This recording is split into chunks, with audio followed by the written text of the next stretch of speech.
I'm on now. Good evening, everyone. Welcome to this meeting of Development Management Committee. I'll just go through the preliminaries. The meeting this evening will be a live stream meeting to the public. A recording of the public part of the meeting will be available on the Council's website within 24 hours of this meeting.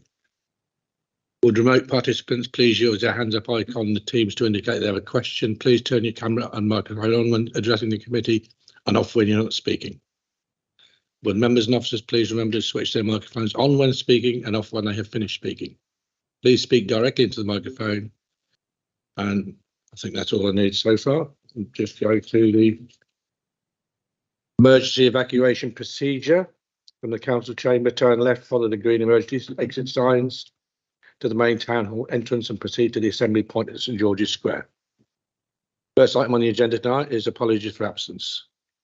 Yes, Chair. Apologies received from Councillors Aliya Khan and Farouk, Chair. And item 2, minutes of the previous meeting, 26th of July. Are you okay with those? Okay.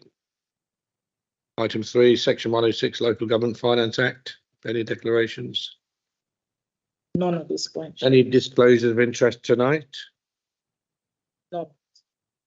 Any urgent business? No urgent business. Or references from committees and other bodies? None, Chair. So I'll go on to, I'll just adjust the agenda slightly. We'll do 25, 27 Brunswick Street first, page 36, 34 to 60. Abby, over to you. Thank you, Chair. In regard to the circulated update sheet, Affinity Water and the local lead flood authority have now withdrawn their objections to the proposed development. This is subject to the inclusion of a number of planning conditions, excuse me, regarding surface water drainage and the prevention of groundwater contamination. In addition to this, the Environmental Protection Officer has also recommended a noise condition and some further contamination conditions regarding land. The application site is occupied by a post-war purpose-built industrial building, which was granted planning permission to be used for storage in 2002. The site is bound by Brunswick Street, Duke Street and Taylor Street, and the section of Duke Street to the south of the building is a private highway. Public access is restricted by gates. This application seeks planning permission for the erection of 136 flats, 49 one-beds, 63 two-beds and 24 three-beds, and 69 square metres of non-residential use floor space, which is Class E/F2, business and community facilities. The scheme seeks permission for all the flats in an L-shaped building, extending to a maximum of 13 stories on the northeast corner on Brunswick Street and reducing to 8 stories on the junction with Taylor Street. The building will extend to 11 stories opposite Duke Street. There is 673 square metres of communal green space provided and private balconies for the majority of the flats. As part of the proposals, there's a new pedestrian cycle link to the rear of the site to open up Duke Street and a pedestrian cycle link to connect Brunswick Street and Duke Street. There are 0 on-street parking provision and there will be policy compliant cycle provision.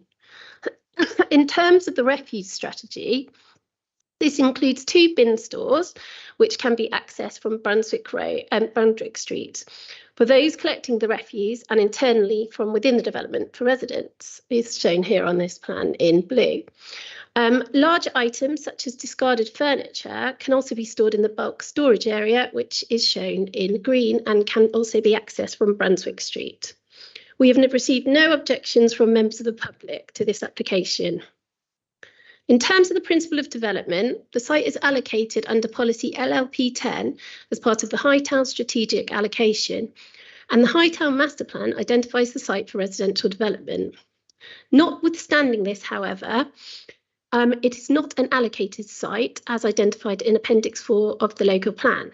As such, policy LLP 15 remains relevant. In terms of the loss of the employment use, the site is not allocated within the employment area, and it is considered that it adequately demonstrates it's no longer suitable to be used for B8.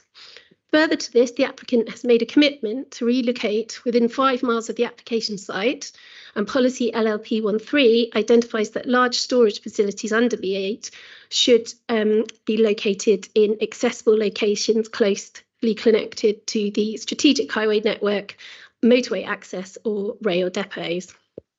The housing mix proposed will meet housing needs and is not considered to form overdevelopment of the site.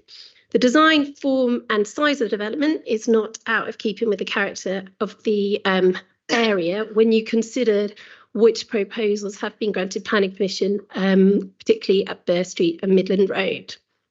The housing will meet nationally described space standards, and sufficient amenity space is provided in accordance with Appendix 6 of the local plan.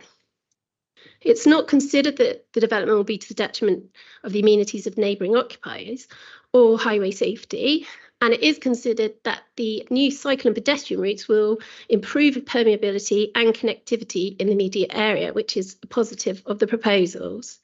In addition to this, the development will provide a biodiversity net gain, given the current low ecological value of the site. And the developer is committed to accord to all relevant energy standards, providing a sustainable approach to waste, use of local materials, and a sustainable approach to construction to address climate change.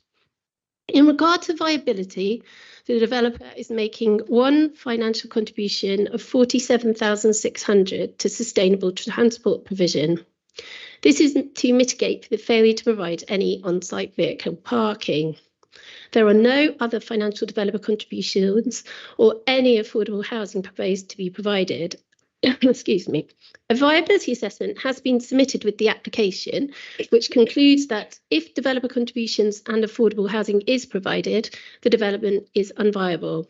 The council's independent assessor, Chris White, who is here on Teams today to answer any question members may have, has made an assessment of the submission by the applicant and considers that there is a potential residual land value of £422,000.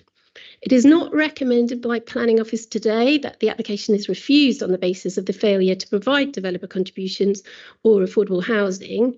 However, it is recommended that further discussion is carried out between the applicant, planning officers and the council's independent assessor.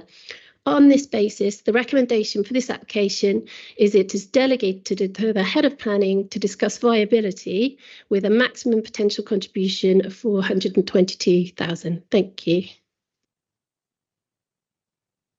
Thank you. Any specific questions by members? And then I'll ask the applicants and the representatives to speak. Okay. Richard Garside and Tom Lampard. Would you like to come forward, please?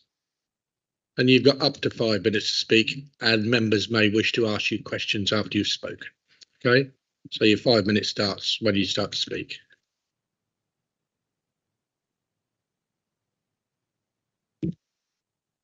Thank you, Chairman and members of the Planning Committee. I'm Tom Lampard, Property Director for Lock and Store Group plc. Lock and Store is a developer and operator of self-storage locations across the UK. We opened our first facility in Luton on Brunswick Street in 2002, converting the old factory warehouse into self-storage use. However, nowadays self-storage facilities are generally purpose-built and of significantly better quality than we can offer from our current location in Luton. The nature of our business is such that the value in the current customer base requires that relocation of that customer base is carefully planned and that we have confidence in the outcome for the current site. We want to offer our employees and the customer base in Luton an alternative location within the borough, but to do that, we must have a certain future for our current site. We have identified other sites that could possibly accommodate our self-storage use in the borough, and the certainty for our current site will allow us to progress those opportunities. This proposed development has been designed in close coordination with your council's planning department, the local community and consultees. We believe that it offers a high quality, offers a high proportion of green space, is environmentally progressive and offers considerable benefits to the area. We believe that in granting this permission, you will bring forward a site for development, in turn triggering activity across the other consents granted in this location. Lock and Store has successfully delivered the outcomes described here at Kingston in Surrey and Reading in Berkshire. There we have examples of successfully delivering this strategy to find a use for the existing facility, move our customer base and retain jobs locally to the benefit of all. We ask the members of this committee to vote in line with your officer's recommendation and the development plan and approve this application. I would like now to pass over to Richard Garside, who will speak about the assessed financial viability of this scheme. Thank you, Tom. I'm Richard Garside, a chartered surveyor and registered valuer and head of development consultancy at New Steer.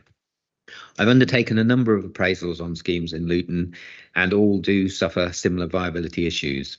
However, as you've heard, the business intends to deliver this project themselves, and adopting the resulting cost savings, Chris White has shown the council how this is going to be possible. The applicant has been working closely with the council through the application process, which has resulted in a reduction in the number of units from 179 to 136. And this, as you'll understand, has impacted on potential viability. I've prepared a viability assessment, which has concluded that based upon standard inputs for viability assessment for land, profit and finance, the scheme is unable to deliver any affordable housing or offer contributions towards 106 payments. Mr. White for the council has reviewed my assessment and agrees with the majority of inputs and the outcome. Given that lack of viability, Mr. White and I have had discussions around how the applicant intends to bring the scheme forwards. There are a number of reasons here why the scheme can be delivered, and which the applicant has set out, and these are included within the planning officer's report at paragraph 72. Fundamentally, Lockenstor have been in the town since 2002 and want to move to a new facility which will secure their future in Luton. Understandably, however, they want to maximise the return from the existing site. However, the difference here is they're not like a normal developer who has to pay for a site, make certain levels of return to keep investors happy, and have high interest costs on development funding. Chris White has therefore put forward an alternative appraisal having regard to the applicant's particular circumstances, showing how they can deliver a scheme on this site while making a small profit and delivering a small positive land value, as you've heard. It's also of note that the applicant has agreed to a review clause within the Section 106 agreement, and that will ensure that if viability of the scheme should improve, the council will benefit from this improvement. In this case, you have an applicant willing and able to commit to building out the development themselves, delivering not only good quality housing, but adding to the placemaking in this part of Luton, which will certainly assist in encouraging further development on the surrounding sites where development is proposed. It will also deliver council tax receipts, business rates receipts, inward spend from the contractors on site over the build period of 18 to 24 months, and then inward spend of the residents on the 136 new homes. Perhaps most importantly, it will benefit the fact and the town in the way of continued jobs as Lockenstor will have a new facility in Luton. I would therefore urge you to approve the application to allow the benefits to come forward and to allow Lockenstor to ensure their future within the town. Thank you for your time. Thank you for taking exactly 5 minutes. Questions by members, and also it's been said we've got Chris White, our actual viability person there. Any questions to the applicants? Yes, Stuart Miller. Oh, sorry, my laptop just locked. So if it's so economically unviable to build in a site, considering you bought the land decades ago, and we'll be doing the building and financing, why are you interested in developing site? And how do projects which have a lot less of the aforementioned benefits still manage to make better S106 agreements? Sorry, perhaps a two-part answer. If I answer the viability part of it, and perhaps Tom, you'd like to say why you wish to develop on this site. So in terms of the viability, I've now looked, I think, at 3 or 4 schemes just recently, and all of them have struggled and been unable to deliver affordable housing and have been passed on that basis. The issue we have in Luton is that build costs are high. They're similar to the levels in London at the moment. So we're looking at £250 a foot plus to build out, whereas our end values are only circa £400 to £450 a foot. So that build cost is more than half of the end value. And that is, when I look at a scheme, that is always my point at which I see an issue occurring. Where you get to that level, schemes don't generally work unless something gives. In this case, it needs to be the land price forgone because they've held the site for many years. Unfortunately, affordable housing forgone, and the applicant taking a considerably lower profit than a developer might wish to see. So Chris White's appraisal only shows a 6% profit for the development. And with regard to why we might want to do it and have we done it elsewhere, yes, we have done it elsewhere in different times. Of course, we've experienced different levels of Section 106.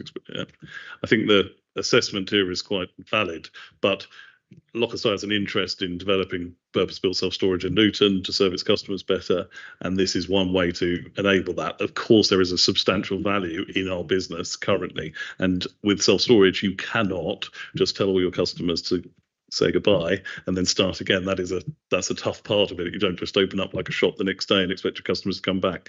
So in summary, yes, there have been better times, but at current times, the explanation around build costs and house prices in the area mean that this way forward does suit an occupier more than a developer, and that we are that occupier.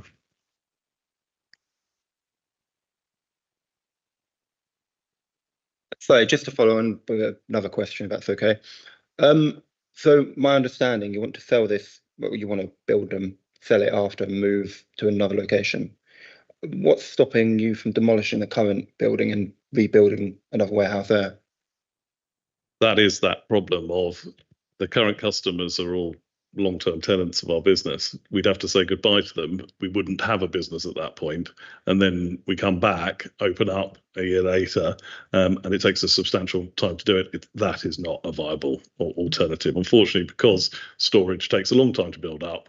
And once it's going, great. Yeah, but you would only do that if you had some significant reason to do it. And the reason here is to, of course, find a value for our current site that is in some way deals with the fact that we would be losing that value substantially if we just demolished it and started again.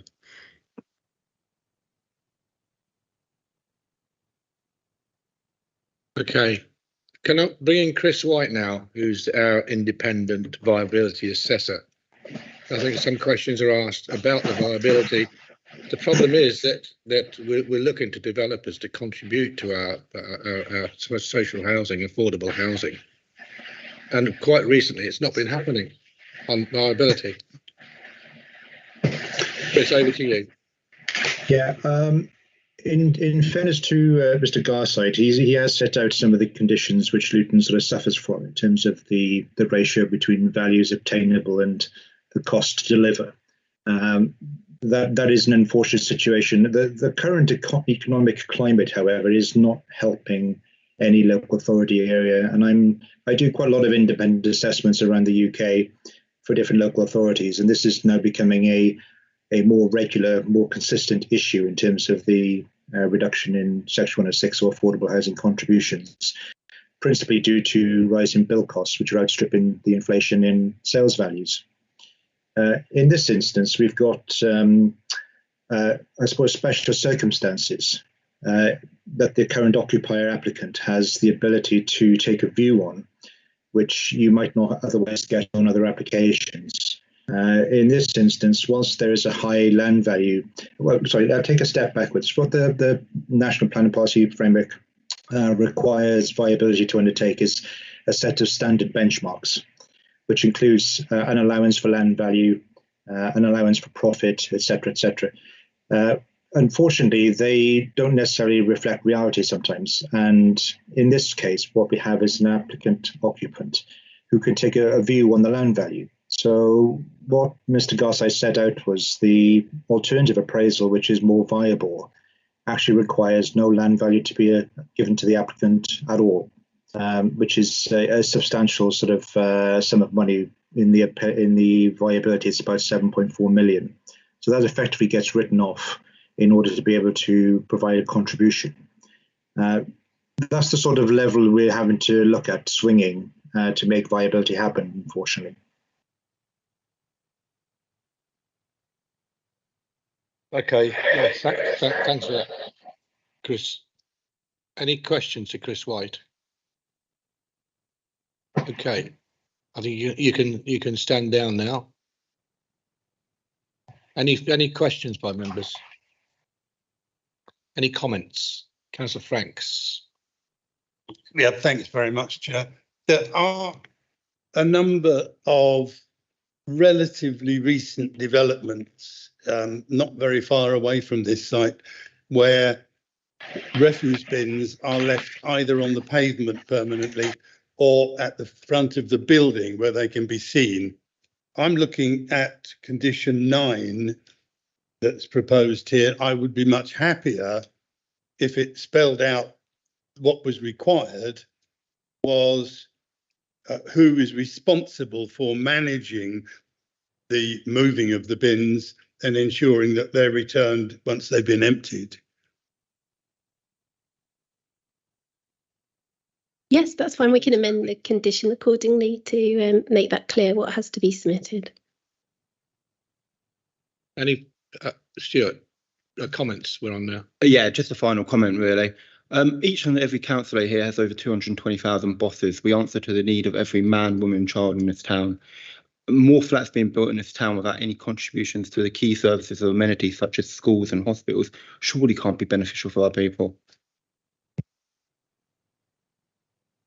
Yeah, you're absolutely right. As the list grows of people looking for accommodation in the town, and we looked on developers to contribute at least something towards that in regards to the housing.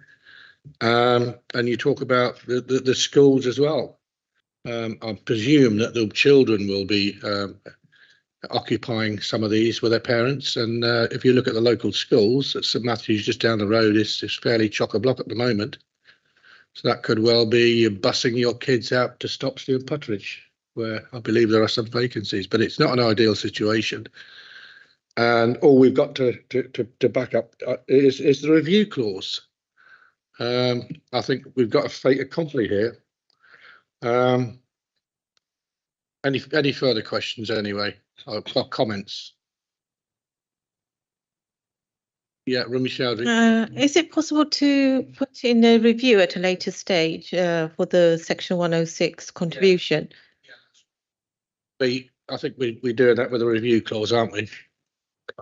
Yes, it is proposed that there's an overage clause at a certain point. I don't think the exact sort of timing's been agreed as of yet anyway, but that's something we'll discuss through the further discussions with the developer.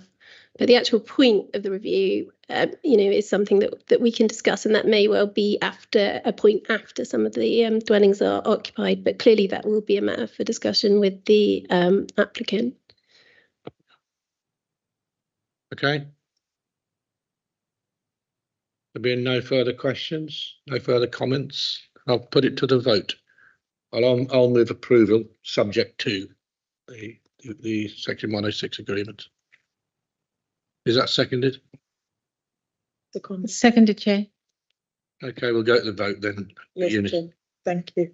So starting with Stephen, you want to come in? Yeah, just to clarify, Chair, it's not just the 106, it's actually that the decision is delegated to the head of planning to discuss viability. Yeah, the conditions, yeah. Yeah, understood. Okay. Okay, Chair. Starting with Councillor Ajisola, for or against? For. Councillor Bridget? For. Councillor Chowdhury? For. Councillor Franks? For. Councillor Mead? For. Councillor Miller? Against. Councillor Raja? For. Councillor Steer? For. Councillor Taylor?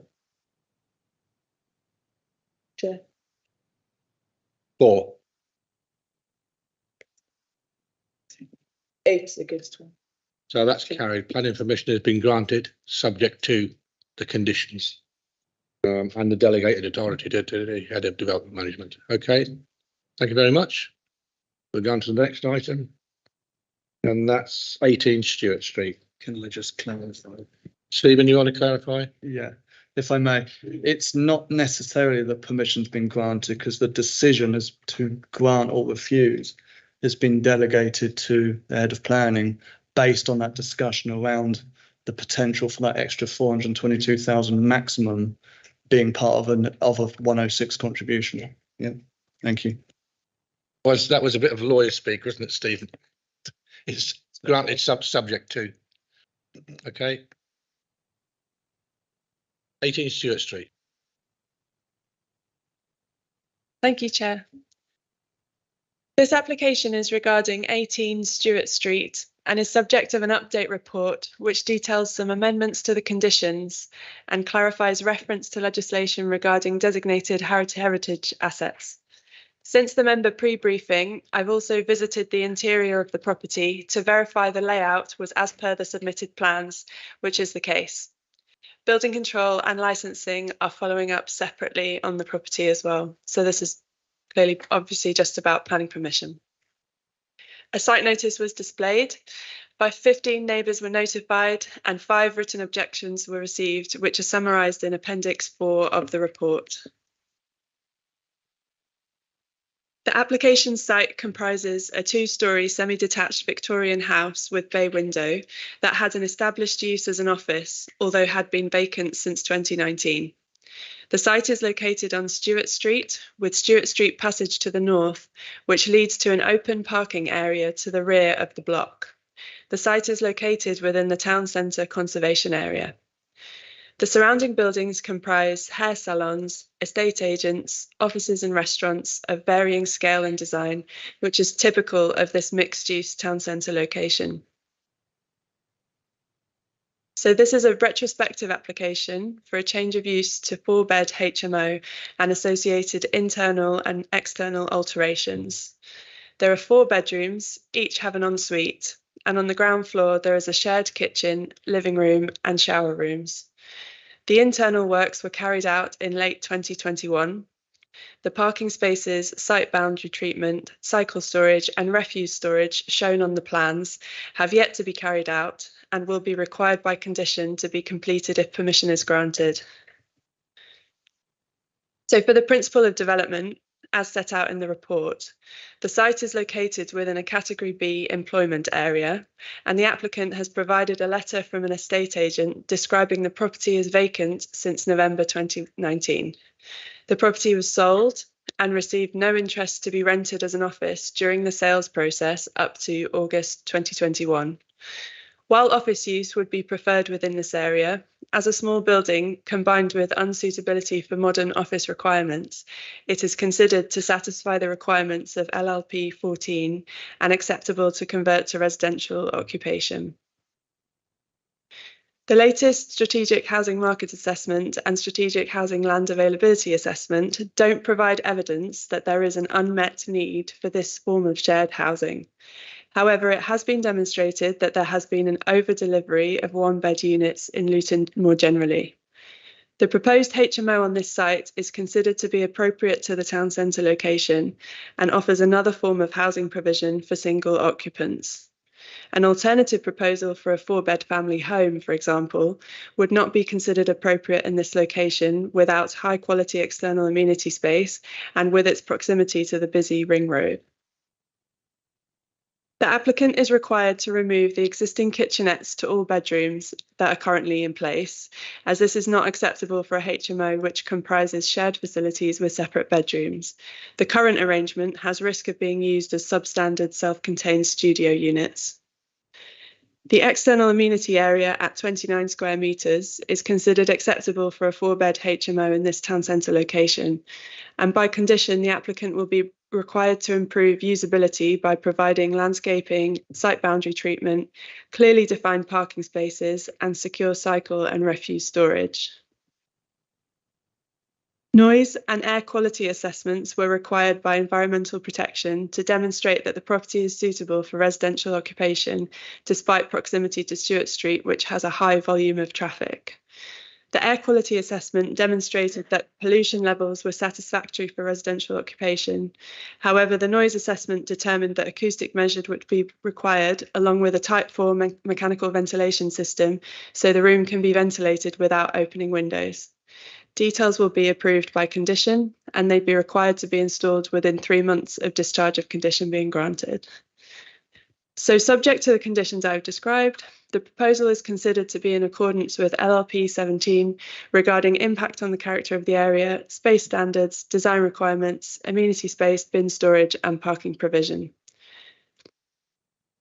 The external changes within this proposal comprise a new window to the side elevation, which has already been completed, and also replacing 4 single glazed timber or steel windows with double glazed UPVC windows to match the existing in appearance, and that would be required to be installed by condition.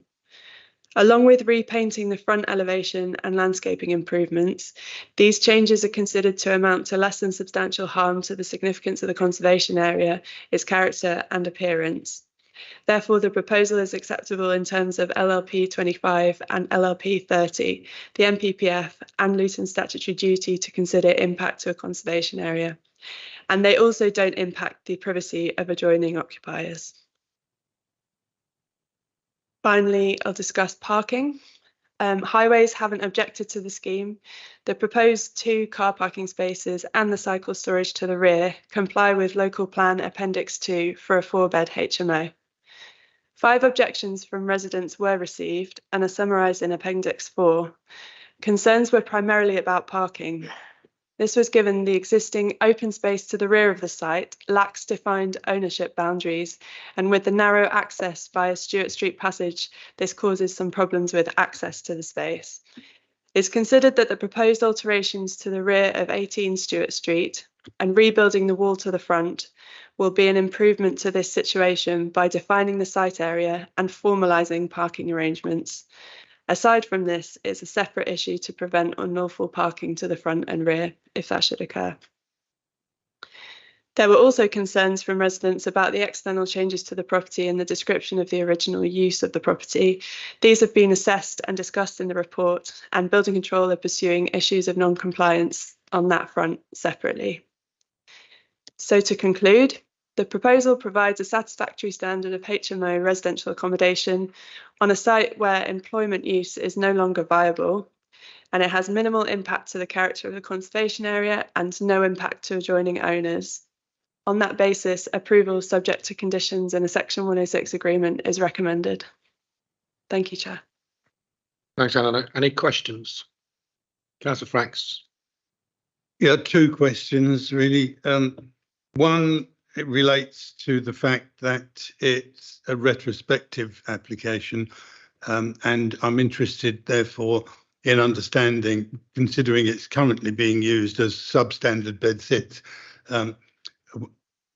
how confident are the officers that they can actually enforce the conditions, in particular the changes to the building?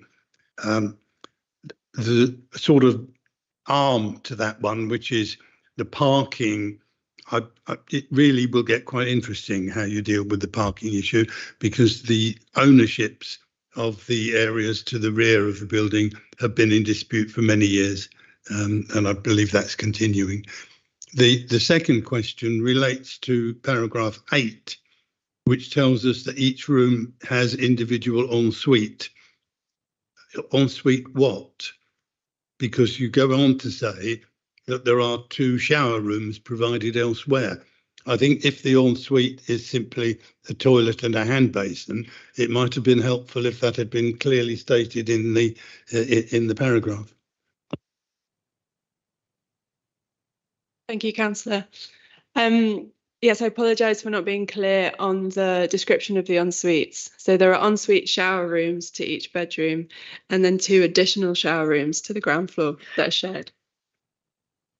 And then I think, Sonny, can you answer on? Yeah, through you, Chair. Sonny Sahadavan, Head of Planning.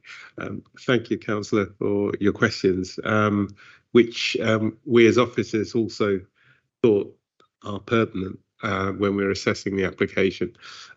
Ordinarily, The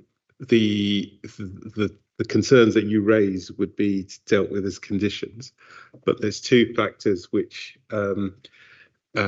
we had to also include in our thinking. One was the use has already started, so we need to be cognizant of that. The other issue is with the layout, it's quite possible that the use could carry on for 4 years without anyone external to the building being aware. And as such, after 4 years, those units could be self-contained. We wouldn't know, and they would be substandard in terms of accommodation.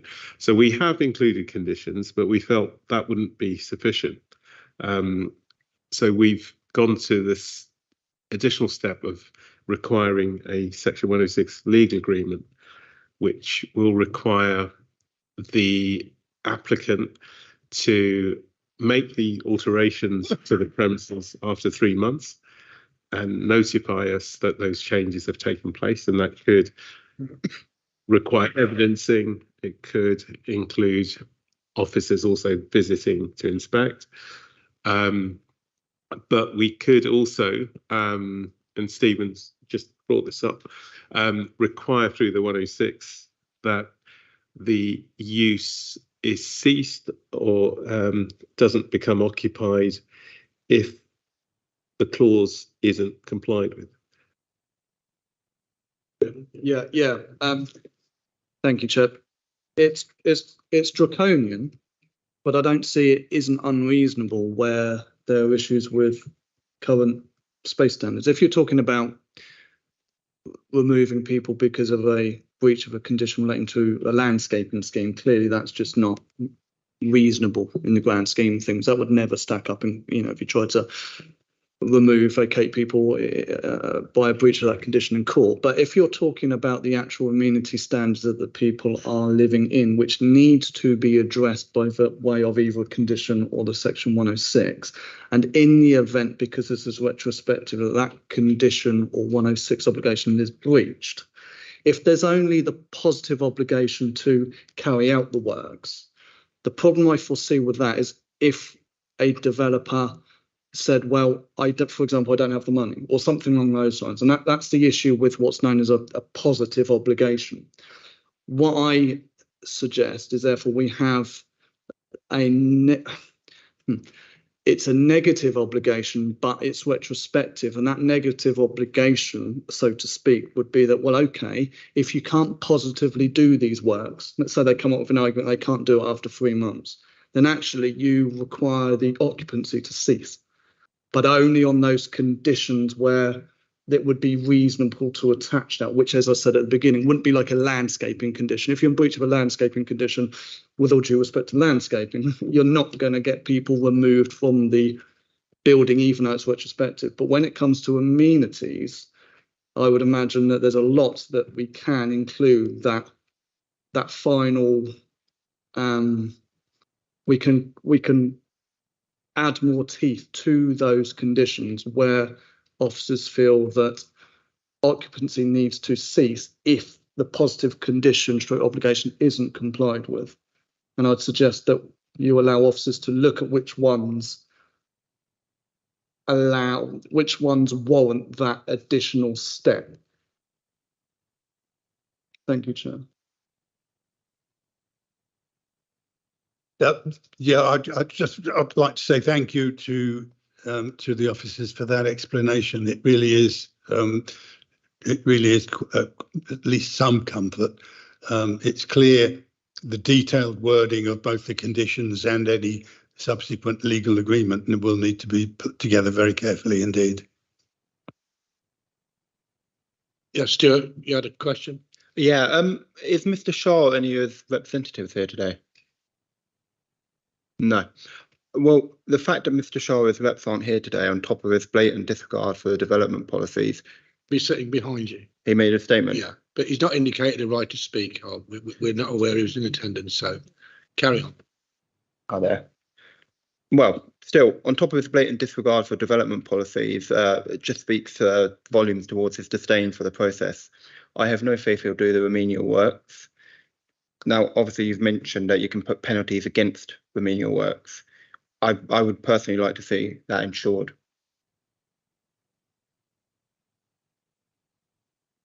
Well, thank you, Chair. We can't absolutely ensure that they carry out the works. We can't, with all the best will in the world, or if you go to court on the breach of condition, which has a positive requirement saying you shall carry out this landscaping or whatever it might be. If a developer, and I'm partly repeating myself, if a developer says, well, I don't have the money to do it, it doesn't matter what court order you get, you can't force someone to actually do those works. That's why I consider that what you can, however, do in the right circumstances, and therefore not in relation to all these conditions, is require the occupancy to cease, which I think would therefore deal with your point. You can't force them to do the works, but if they don't do the works, the ramification is the occupancy ceases, and therefore the harm caused to the occupants by virtue of not carrying out those conditions within the 3 months is alleviated by virtue of them not actually being occupants anymore. Yeah. I suppose that would be agreeable for the committee. Can I just ask a question? Yeah, Rumi. If occupancy ceases, does that mean the tenants who are there, they cease to have a sort of tenancy there and potentially be made homeless? As I said, it's a draconian step, and you would only apply it to those conditions where it's warranted because the condition of what they're living in is so bad that it is reasonable to include that final step, which is the removal of the occupants, which is what I would need to discuss with Sunil as to which ones do or don't actually warrant that final stick, if you like.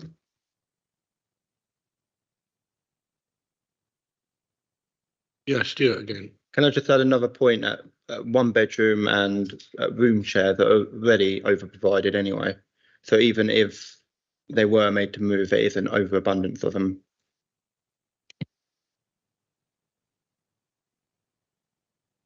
Okay, any further questions? Yeah, Councillor Mead. Thank you, Chair. So where's the bin storage? Back or front? It's at the rear. So the cursor is pointing to the bins there next to the cycle storage. Sorry. Sorry, Councillor. The bins are located at the rear. So on the plan, you can see on the screen, they're between the parking spaces and the cycle parking spaces. Will the collection vehicle be able to get in there? It looks all very cramped, and the big thingy with flashing lights and bleepers is going to have a job. It's Chris Godden, I'm Highway Development Control Manager. In these circumstances, the bins would be brought to the front to Stewart Street for collection. So they'd bring them down Stewart Street's passage on the day of collection, and then they'd be returned to the store. Whose responsibility is it to move the bins down to the front? Either the residents or the landlord.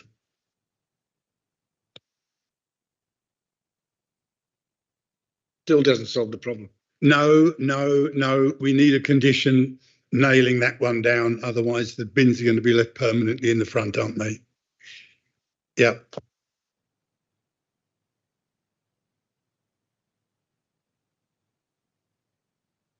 Yeah, that's fine. We can include that as a condition. Thank you.